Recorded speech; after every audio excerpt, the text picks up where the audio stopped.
There's an industry that is growing like crazy right now. It's the B2B influencer world.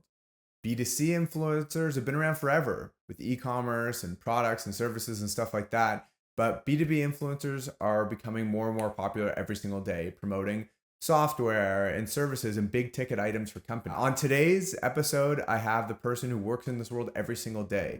I have Hector Forwood. He is the co-founder and CEO of a company called Fluencer. They're one of the fastest growing businesses in this space, helping businesses craft really strategic campaigns with business influencers on Twitter and YouTube and LinkedIn and stuff like that have huge conversion rates. So I really just pick his brain on everything about this industry, how to do it right, how to do it wrong, and really how I should be thinking about doing B2B influencing myself, or how other businesses can help it generate leads and grow their businesses. So I hope you enjoyed the conversation. Tons of nuggets of information that you can pull from this and put into your own marketing plans for your business. So enjoy the episode. We'll speak soon. Hector, thanks for jumping on. Good to be connected here. Yeah, appreciate it, Dan. Thanks very much for having me. Excited to chat about all things founder. Yeah, I feel like first of all, I should have asked you before. You're usually in the UK. I see in the background in the window, there's like a mountain in the background. It doesn't look like you're in the UK right now. Where are you based right now? Oh, I think that's just the angle. It's I'm in central London. I think it's actually just the corner of like a building. Too funny. I looked at it. I'm like, it looks like you're in some mountainous region, but good to be connected. And I'm really excited to chat because, in my opinion, I think you're in one of the most interesting and quickly evolving spaces right now. And for anyone who's listening, Hector runs a company called Fluencer. You guys are one of the fastest growing B2B influencer marketplaces in the world, which is an amazing spot to be in. I think everyone, when they think influencer marketing, they think B2C and e-commerce and stuff like that. But the evolution of influencers in the business realm, whether it's through LinkedIn or Twitter or podcasts, is huge and only getting bigger. And I think there's a huge opportunity. Personally and selfishly for my business, I've always contemplated of how we can leverage like B2B influencers to grow our brand. And I'm trying to become a B2B influencer myself with my LinkedIn content and this podcast and channel. So no better person to learn the tips and tricks of what to do and what not to do than yourself. Well, what a generous introduction. So yeah, we were kind of lucky that we were the first company actually in the space to start doing it officially, and now there's been, as is with anything, when they see it's working, a few other agencies or platforms appear. And yeah, the creator economy as of today is valued around, I think it's 350 billion, and by Goldman Sachs, I think it's going to be nearly 500 billion by 2027. And so we're kind of just riding the wave. But that's obviously B2B and B2C. And yeah, for anyone that doesn't know, just a little bit about us, like we help everyone from kind of enterprise companies like Amazon and OmniSend and a few others, all the way down to kind of early stage companies, do business influence marketing through a blend of service and technology. I guess as you said, you're looking to build out your own personal brand. What steps have you taken apart from this podcast that you've been doing to try and build that B2B influencer brand and generate the awareness? Yeah, for sure. I guess you'll give me the pointers of what I'm doing right and what I'm doing wrong, and I'll give some context. So for me personally, like I don't know what the number is, like over 20,000 followers on LinkedIn, and I started posting weekly on LinkedIn about 4 years ago. And it was actually from a colleague of mine. She was in New York and she had a pretty big brand in the customer success space. And she's told me, like at one point I asked her about the brand, similar question to what you just said. And I said, like, why did you do it? How did you start? What have you learned? And she's like, if I could have done it 10 years ago, I wish I would have done it. And all you have to do is just start and just post and you'll sort of find your way. So when I started, I just wanted to post one sort of informative piece of information every single week, whether it was a project or a hiring hack or a sales hack or whatever it may be. And I found that I personally started to gravitate towards speaking about and posting about long form written content about sales. That was my background. I was a VP of sales, and that's really what I know at the back of my hand. And I sort of gravitated towards that branding of like the sales guy or the sales story sharer. right now it's obviously pivoted. Now I'm a founder and running a company, so I do a lot more outside of sales. So really, like, my brand and my strategy is to post 3 times a week on LinkedIn on average, sharing insider stories about what it's like to be a first time founder. What works, what doesn't work, what I'm thinking about, stories and learnings along the way. Has it worked? I don't really know. I've generated a lot of business for my company, Talently, through my social media brands. How other perceive me, I'm not really sure. It's hard to sort of gauge that, but it's also been very single channel, which is why I'm launching this. Is like it's always been LinkedIn. So I'd actually would love to get your take on, is that the right way to think about it? What's your thoughts on multi-channel and how to expand past something like LinkedIn, which has been my sort of bread and butter? But can you like walk me through how I should think about building a B2B brand, and like what are the buckets or what are the pillars to be successful in the space? Yeah, so the main pillars are broken down into kind of these three sections. So one is you should know exactly who you're talking to. And I'm pretty criminal for this, as I try and talk to everyone, which you shouldn't do if you want to build a devout and dedicated audience. So you should kind of pick three individuals. So you are obviously trying to communicate with founders. You mentioned VPs of sales, so that might be another audience. And then your third one might be to do with like more specifically hiring managers rather than just kind of at the founder level. And then within those, create the subsets of kind of values, pain points, and topics that those individuals care about. And the second pillar is what kind of person you're going to be and what kind of voice you're going to use. So you can be a commentator, discuss industry trends. You could be a thought leader, which is more about creating value. So infographics, carousels, getting access to data that no one else has to. It's way harder to be a thought leader than it is to be a commentator, because you can just sit by the sidelines and say, this is what I've seen, and interpret it in your own way. And then the third and final pillar is like, okay, well, so now so building this audience is what's going to be my methodology to convert this into revenue, either for my business or for myself. So a lot of creators will like create these ebooks for their audience and then sell them. Like there was a creator who's got about 100,000 followers. He created a 25-page PDF, sold it for $100, $60,000 on the first day in revenue.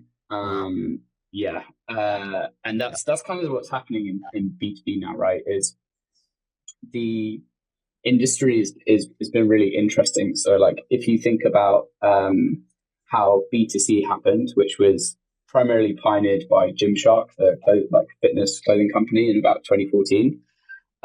Then after that, loads of brands started doing it. You had the creator bubble, where basically people were being like, I want $20,000 to create this like 3-minute video. And all the brands got really pissed off because they didn't get ROI. Now it's reached a point where there's enough data and you kind of know what the prices are. B2B, total Wild West. No one knows what to pay. Like some creators are getting paid like 20 grand to write. One guy got paid 20 grand for about, I'm going to say 400 words. And they, in my opinion, weren't that great words.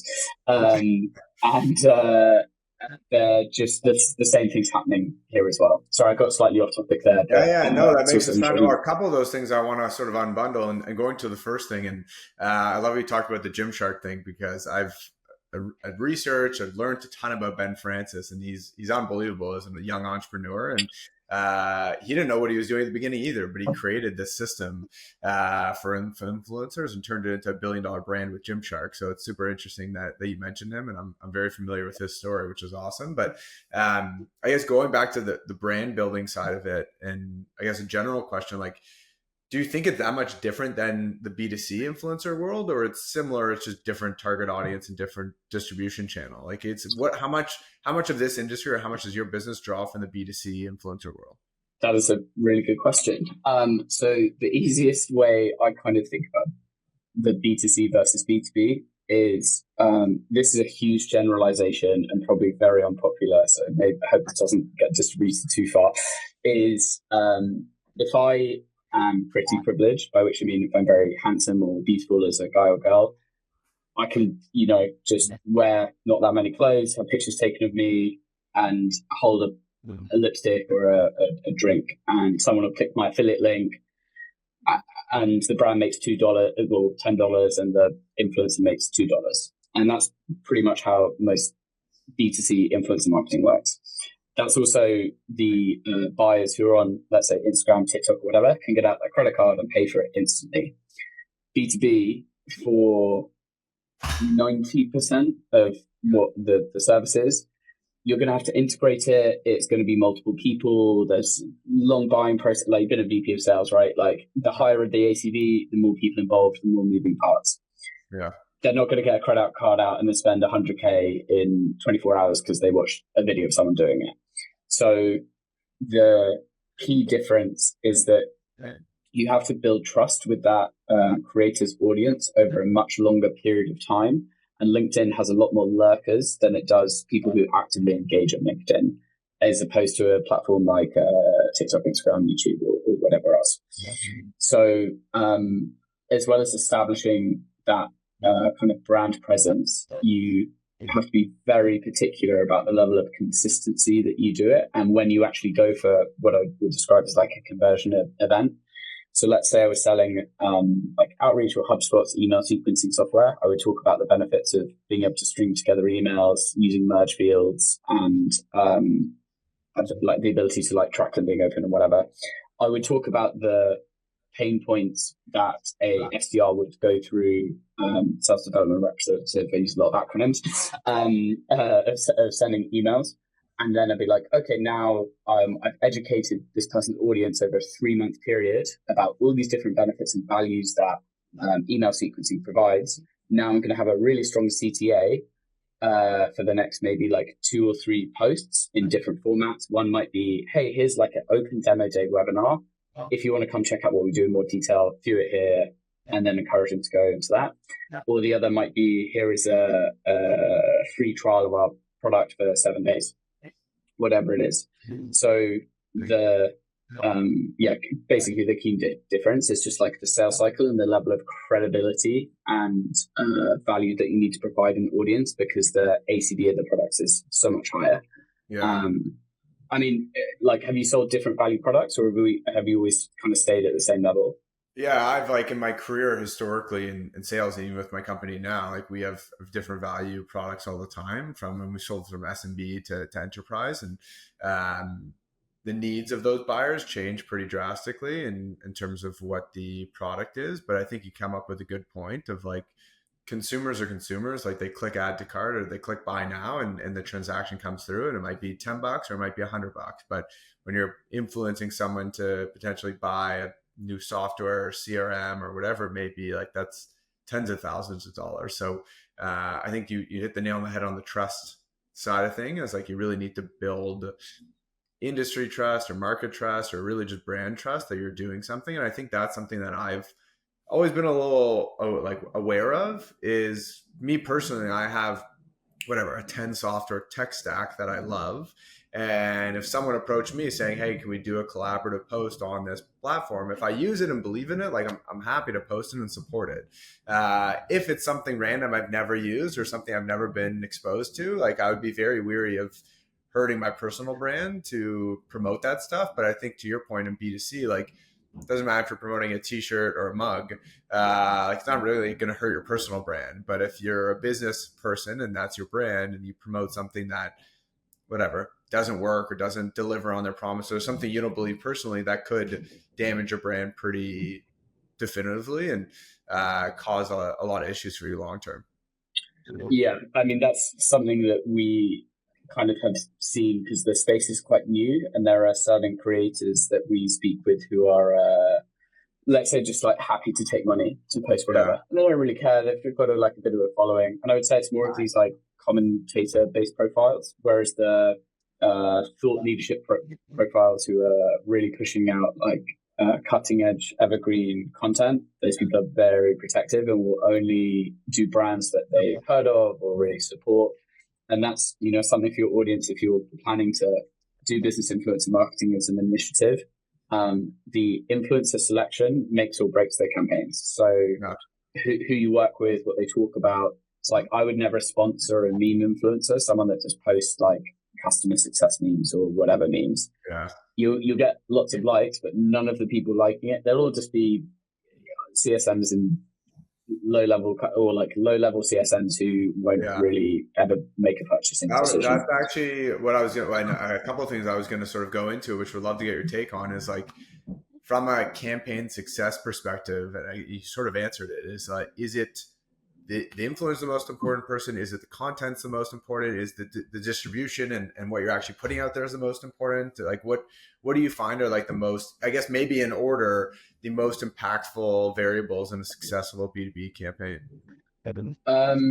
There are, I think this is another thing, people underestimate the level of work that goes into running a B2B campaign, even for yourself. And it's kind of funny because CMOs like will speak to us, or they'll like assign a marketing manager and just be like, hey, we want to test this out, go do it. And they'll have no idea. And they're just like, oh, I'm just going to pay someone to post. But the first phase, which I would say is like 50 to 60% of the job, is researching relevant profiles with the right metrics. By with the right metrics, I mean, are they getting consistent engagement? Are the people who are liking and engaging the kind of people that you want to speak to, so that audience?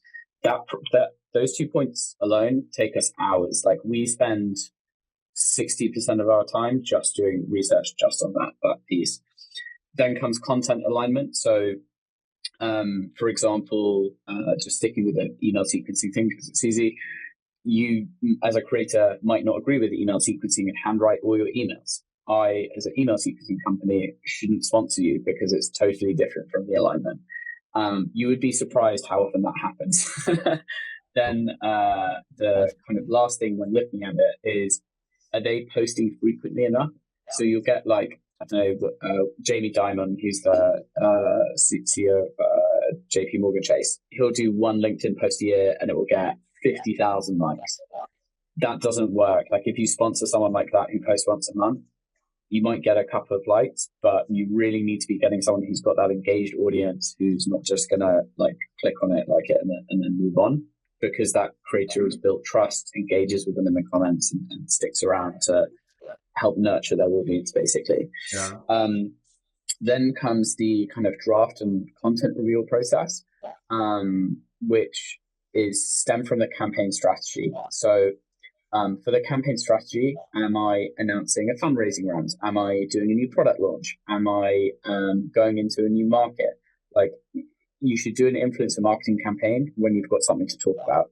You can do them just as, let's call them like a more of a lead generation exercise. But the most effective, as is with like sales or anything else in business, if you integrate it with wider strategic projects that the company is doing, it will perform better. Then what is the objective of that specific campaign? So am I trying to generate interest? Am I trying to get everyone to read this blog? Am I trying to build more brand value? Am I doing a like social initiative to get salespeople to like my company more?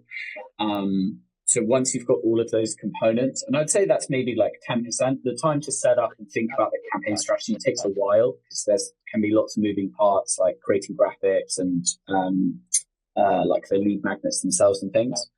But the actual weighting in terms of like the importance of it, whilst it's important, it's more important you've got the right creators. The content piece is, in the industry, there's a lot of back and forth about what people think is the most effective. And one school of thought is that the creator is the best person to know how to talk to their audience. And so you should just give them creative free rein about everything. Here is all the brands, information. Here's the product. Interpret all of this and then just convert it into the output. I don't fully believe in that because I think that you should give them like 80%. But when it comes to the CTAs and the kind of story, the brand is inherently going to know better than the creator, especially with something like a B2B product where the use cases might be very widespread and they might be like very feature rich. And it's easy for a creator to talk about the features being like, they do email sequencing, it's great, it automatically sends emails. But the brand will know better being like, actually, what we really do is we help SDRs hit quota. We help we help companies hit their revenue targets or whatever it may be.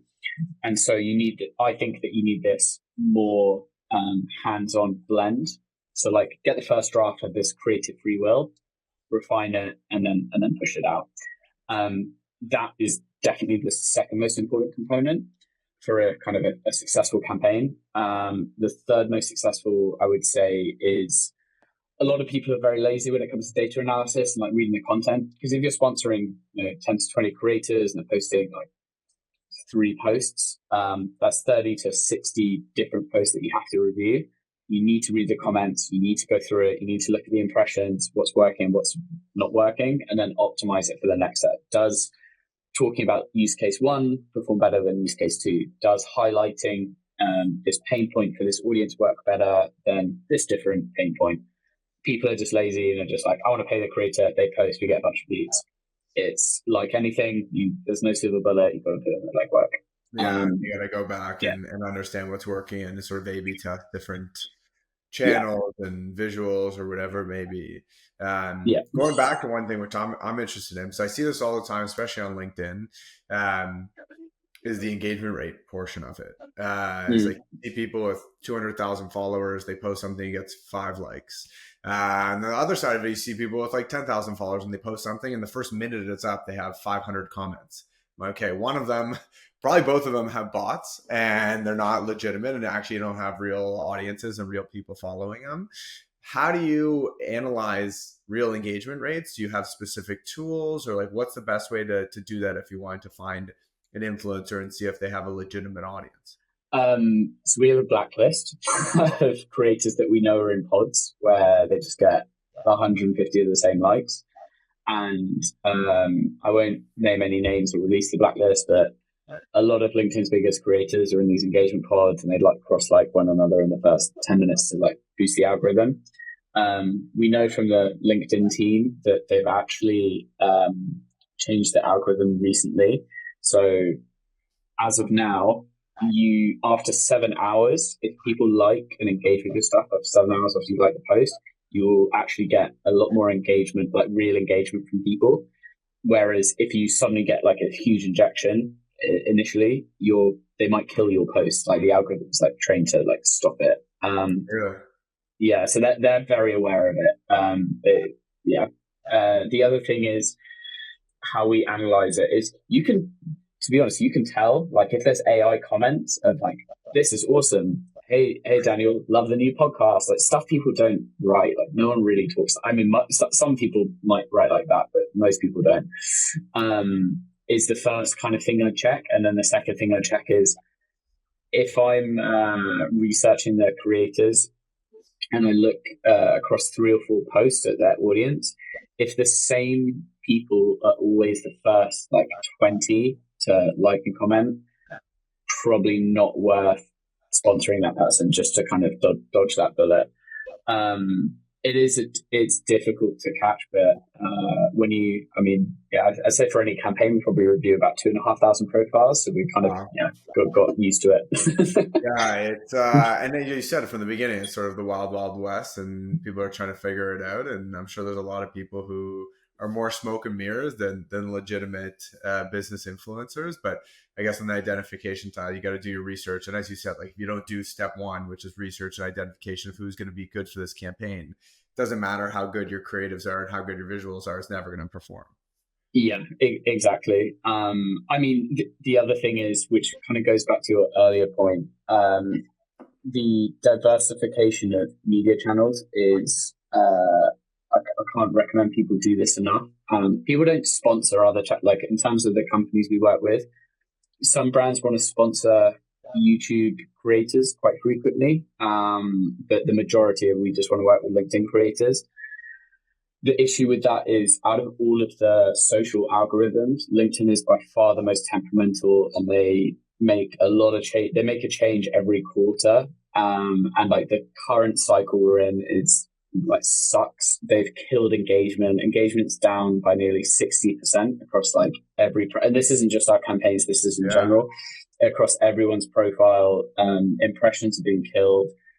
again, this is our speculation, but they just released their boost product, so you can like boost your post yourself and stuff like that. And we just think they're trying to get a bunch of ad spend in, and then also they're trying to take on TikTok to kill the trend of like B2B talk.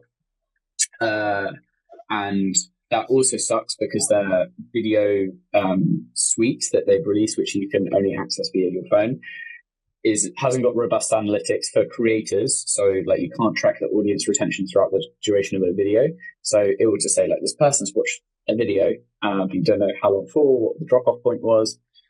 The other issue with it is if you, a bit like we were talking about with the sales cycles, these people's impressions, like I saw a profile with 5,000 followers and they'd done 20, like a lot of videos, they've done like 20 short form videos in 2 weeks just as a test. 6 million impressions in 2 weeks for a creator with 5,000 followers. That's just people going like scrolling through their phone, just flicking for 0.001 seconds. So it's pretty busted at the moment, in my opinion. I'm hoping to fix it, but that's also why you should diversify into what you're doing now. Yeah, even a more reason to do that, and obviously work with people who know the world. And that's interesting because I have a similar situation because we started this channel, I don't know, a month ago or not even a month ago, and we post across LinkedIn, which I already had an audience for, over 20,000 followers, so that has good distribution, through YouTube, through Meta, and TikTok. And TikTok, from a view perspective, is blowing everyone else out of the water. I have tens of thousands of views on TikTok.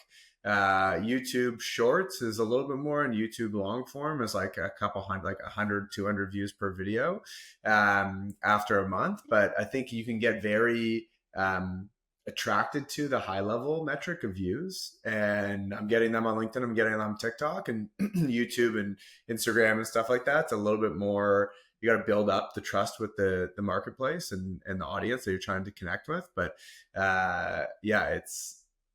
it's a little addicting looking at the number count. And for me, I think it's unhealthy. Very unhealthy. Speaking personally, I just see that high number of views. And to your point, I don't see when they dropped off or what their engagement was or what their conversion was, because that's not my goal right now. My goal is just to get the content out there and sort of build the brand and grow from a high level. But I feel like, and you would know better than me, like a lot of people just see that high level view count and deem that as either success or not success, and don't look into the specifics.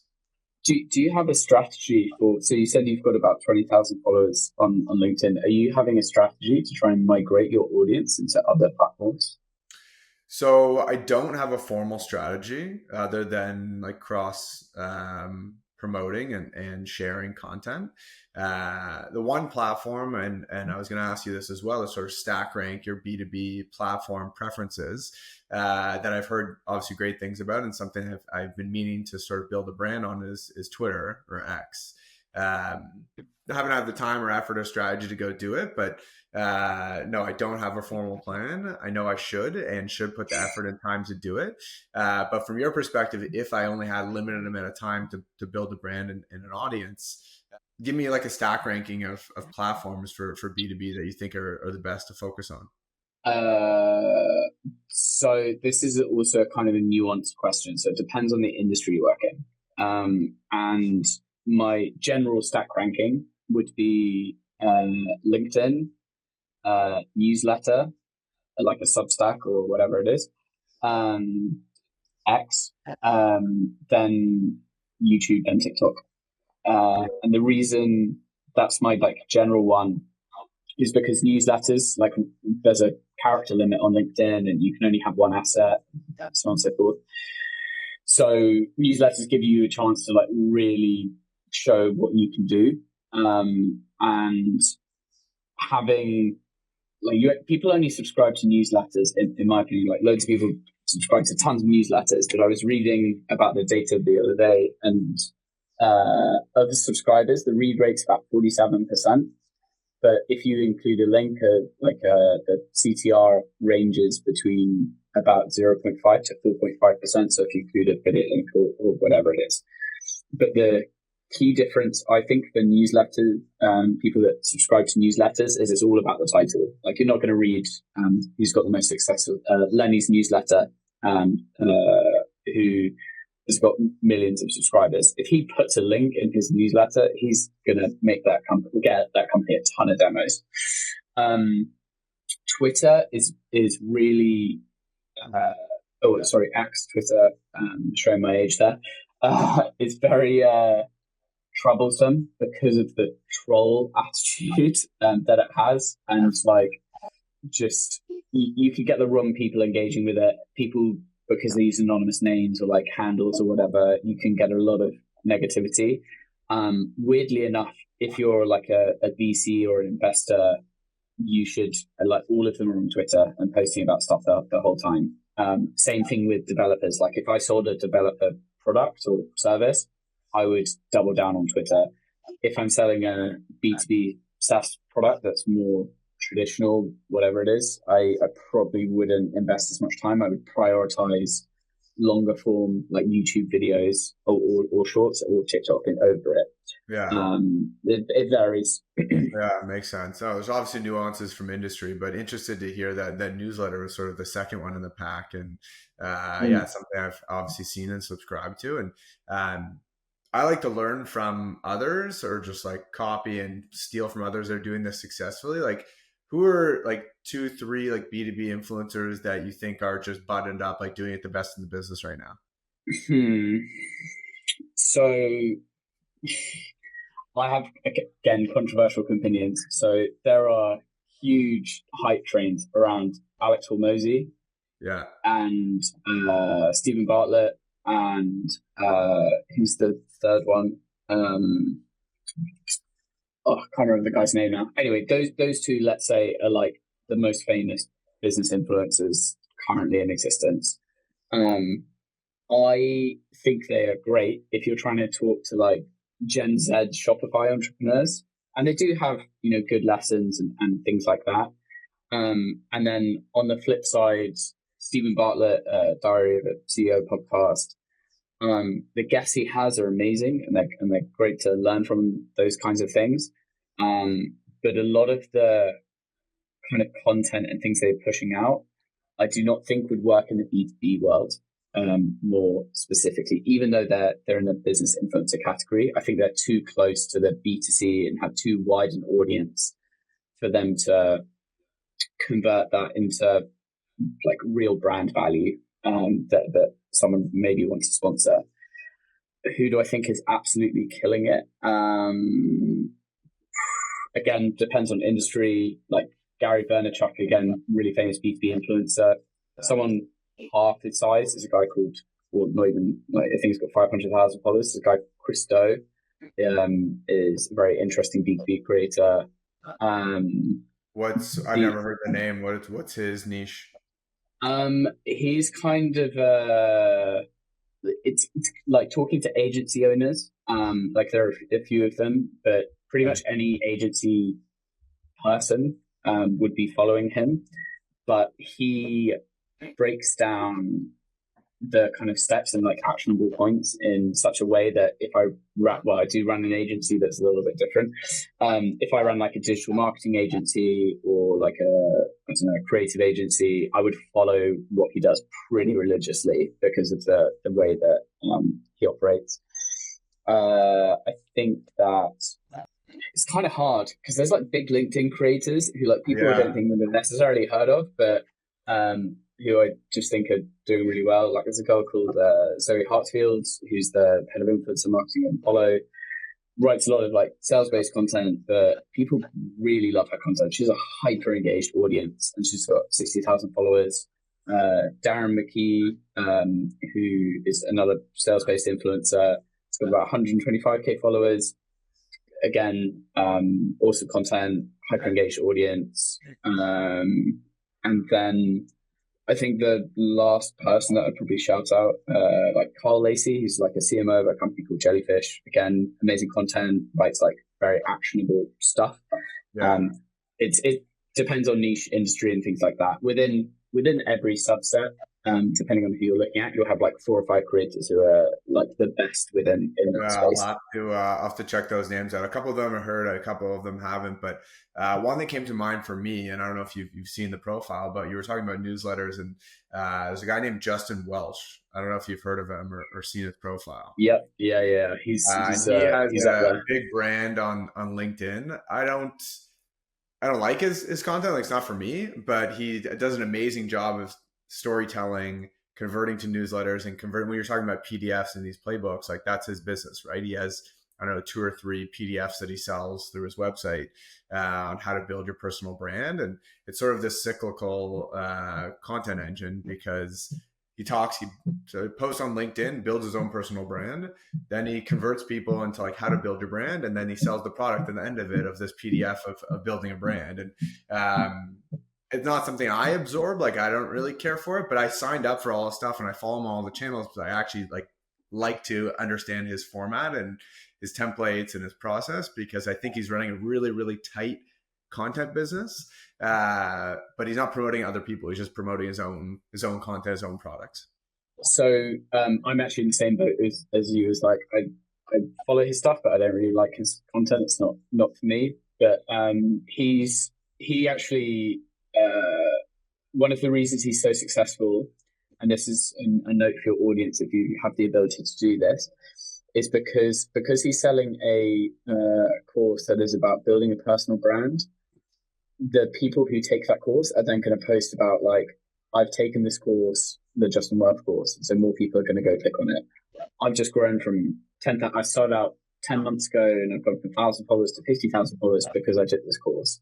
Again, other people are going to click on it, and so it's created the UGC engine, which is very hard to do in terms of the B2B world. And if you're promoting a product, the best example of this is Clay, the software company, because they built their product in such a way that other people can take templates and what they've built and then sell it themselves.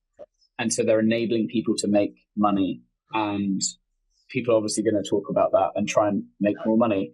And so if you're a product in that boat, which people can post about, and I kind of, interestingly enough, because of like no code and the way that in my opinion, the SaaS market is moving, the idea of social distribution and shareability, a bit like, hey, check out this water bottle that's, I don't know, shoots lasers out of it and it goes viral. The same thing, like B2B products, I think the next wave of products that come out should be built in mind with this ideology that other people can either reuse that product or resell it for you, or it's got an incredibly high virality or shareability factor. And those will be the ones that succeed, because the actual defensibility of can you even create it in the first place is just getting lower and lower and lower every day. Yeah, distribution is the name of the game, and whoever has the brand distribution or the ability to be distributed by the masses is going to be huge. Yeah. No, that's super interesting. Is there any? And I don't know if you can share it, but is there any specific campaign that you've run? You don't need to name names, but is there any specific campaign that you've run that's sort of just blown it out of the water? And like, what was the campaign? How much was the every campaign we do? Exactly. Everybody who's done it is perfect. But I would love to know, like, the scope of it is like, are you having like 5x ROAS? Like, can you walk me through like what a successful campaign was, how much you spent, what was the strategy, and what were the results? Like, what's like a monster campaign that you could share? So our average is 3, I would say, or just above 3. 3x ROAS. Yeah. So every dollar we give you 3 back. And that includes our fees as well, not just like general campaign spend. Okay, we did one recently where I think we spent 20K and we hired. I think we basically took this carpet bomb approach where you basically just try and break LinkedIn. And so we sponsored 150 people on the same day. Wow. And it was the worst administrative nightmare I've ever done in my life. What is that? What industry, or what was the product or service? SaaS sales tech. And we pay 150 creators all posting on the same day. But all of them are micro creators, so they literally had like 10 likes, posted a little bit, but it was just sheer volume. And the idea was to just obliterated the feed if you're in the sales niche with this promotional video. And oh boy, did it work. They were getting messages from the brand being like, "You've ruined LinkedIn for me today." So I was like, okay, great. You've definitely seen it then. Unbelievable. And yeah, so they spent about 20K and they generated close to like 1.8 in pipeline. But obviously how much of that translates and closes, who Yeah, knows? you can predict a little bit, but it's going to take a month, 2 months, 3 months. Depends how long their sales cycles are to pan out. But on a Yeah. 20K spend, if you're getting 1.8 million in pipeline, it's not the lead generation issue. It's probably the sales closing issue that Yeah, is yeah, creating exactly. ROAS. That's insane. Um, So is that a more common strategy instead of going like a handful of big influencers to sort of, as you said, like mass warfare and going after like hundreds of influencers at the same time? Is that something that's becoming more common? we don't pull that one out of the bag that often, because it takes months of planning. Like coordinating that many people is like a challenge, getting the assets ready. And of those 150, maybe 120 posted, and like, yeah, just dealing Yeah. with it is a challenge. So we don't do it that often. The I think the other thing that's important to kind of bear in mind when you're doing these campaigns is if you really want to get, like, everyone wants to get big logos coming onto their website and signing stuff and get those lurkers who are like this decision makers. Because it's such a long game, it's much more important to be consistent than doing that big splash. The only reason that big splash worked in that case is because they had something to shout about, because they're releasing like this new big product feature. This specific product, no one's seen anything like it before, and so it got a lot of engagement because it's so unique. If you are, let's say, like, I don't know, adding on a dialer onto your sequencer or just doing like a small change, I wouldn't bother trying to do something like that because it's just not really worth getting excited about and shout about. I mean, you as a founder might feel personally like it's the Yeah. most exciting thing, so it's sliced bread, but like realistically, it's not. If you're releasing an entirely new product and product suite in a big launch, then I consider doing something like that. If you're just doing these minor things, it's much more better to like build that consistency over a period of time with Yeah. specific creators' audiences. Fair enough. Yeah, I guess the idea, I was hoping you were going to say there's some magic sauce to organize 100, 200 people to post about your brand on the same day, but I think it's a lot of coordination and headaches and long nights to get it done. But the results hopefully speak for themselves, and this will be like a client that becomes a long-term client for you guys. But yeah, You said you have kids, right? Like, yeah. just imagine trying to get that many kids ready for school every day. It's the same thing. Yeah, fair enough. I can barely handle mine, so I don't want 100 Yeah. strangers from LinkedIn. Yeah. No, that's super. It's super interesting the way that you guys approach it, and I guess from a creative perspective, like, are you guys coming up with these strategies, or the brands are coming ready to go, saying this is what we want to do? Let me ask you a different question to answer that question. So, you're now becoming a creator. You're trying to establish yourself. And you're building your podcast. If we're a brand who are coming to talk to you, what information would you need and want to do the best job possible when presenting that brand? It's a good question. I haven't really thought about it. Like, I would need to understand like who they're trying to reach to make sure it aligns with who I'm trying to reach, and it'll feel authentic. And if it's a product, like, truthfully, I just want a demo. Like, I'm a salesperson, right? So I just want to understand like what their product is, what it does, and then I'll put my own spin and pitch and angle on it. But I'm a salesperson by trade, and that's how I sort of think about presenting things to make it feel authentic and real and tell a story behind it. But yeah, that's what my thought would be, is like, one, who are you targeting, and then two, just show me your service or show me your product or whatever, and I'll put my own spin on it to make it sound authentic to my own brand and who I am as a person. Okay, so going back to a little bit about what I said earlier in the podcast, it's like you want the creative freedom to Yeah. interpret what you've been given into what you want. The other thing that you should be asking as a creator is, and this is what gets renewals, as in like the longer term partnerships with brands that creators want, because rather than just getting paid one off for a post, you want to stick around and obviously generate some recurring revenue. Is, can I contribute to this campaign more than just doing a webinar, writing the post, or whatever it is. So what I mean by that is like asking the brand about those wider marketing strategy things like, hey, what have you guys coming up? Are you doing any lead magnets? Have you thought about co-creating an infographic? I've got all this experience and these insights, and I know from my time as a VP of sales that XYZ happens. I can bring this to the table. What can we do with it? So the best creative partnerships are ones where kind of a synergy between the brand and the creator, and it's not just this like transactional like here's some cash for a post. Basically, the other thing that you mentioned, which again a lot of brands are not great at, is creator activation. So can I provide the right amount of assets and things that a creator needs to minimize the friction to create high value content? And so you just said, yeah, you're a salesperson, you can watch a demo, you can understand what it is, and I need to know the audience of who it's talking to. But you might need something extra, like here is our best customer story about why someone uses our product for this service. But this is also a fine line, because if I chuck 100 product videos, every case study into a thing and give it to you, you're not going to read that. You're going to read maybe like 3 minutes of it and then just be like, this is ridiculous, and get paid for one post. So the that kind of influencer activation and the assets that I'm giving them, and then the getting you to buy into what we're doing and get you excited about the campaign is ultimately what's going to drive success from that perspective. Yeah, fair enough. So it's like you gotta think about it as a partnership, like long-term partnership, and building a connection.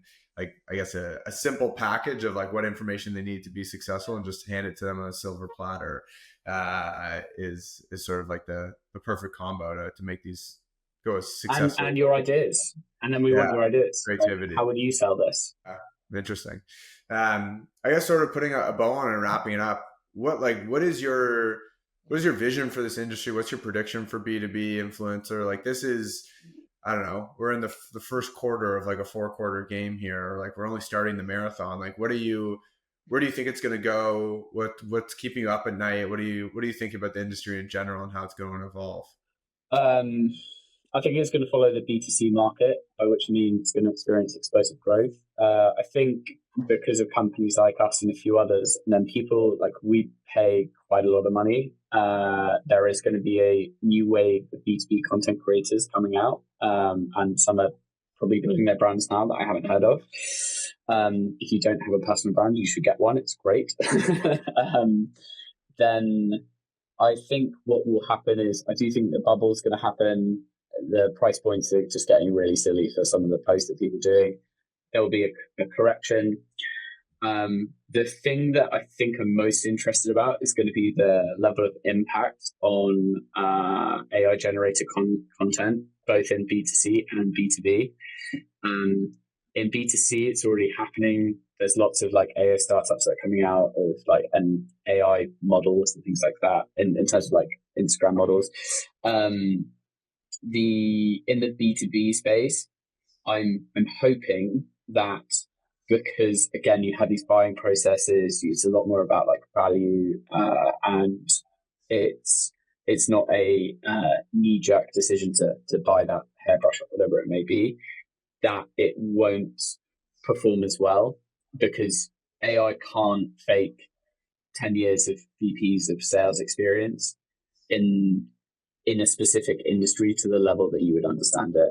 Like no way. And also at the end of the day, people buy from people. I know that's like people do buy based off value in B2B, but I think that you still have to be like a likable person if you're selling. It's just not possible to do that, or promoting a personal brand.